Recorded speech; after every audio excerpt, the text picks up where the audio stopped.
Punjab assembly के election करवाने के लिए इंतज़ामिया लैतोलाल से काम ले रही है, चाहे चीफ सेक्रेटरी हो चाहे IG हो। इलेक्शन कमीशन के सामने उन्होंने इनकार कर दिया है।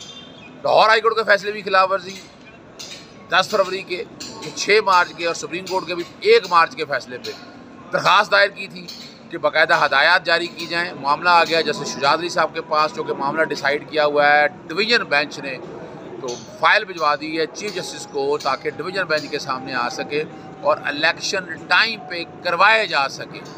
इलावजी हमाद रशद की तरफ से, हमाद अज़हर की तरफ से, फवाद चौधरी की तरफ से और इमरान खान साहब से तौहीन अदालत की दरख्वास्तें आज इंशाल्लाह समाअत के लिए मुकर्रर होगी, जो बताया गया है। और आइनी दरख्वास्तें भी दायर की जा रही हैं।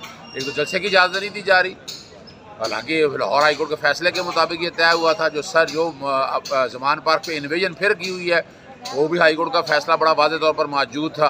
सारा कुछ चीज़ें तय हो गई, लेकिन ये बाज नहीं आ रहे हैं और ये इलेक्शन करवाना नहीं चाहते हैं। तो टोटल फोकस यही है कि इलेक्शन वक्त पे करवाए जाए।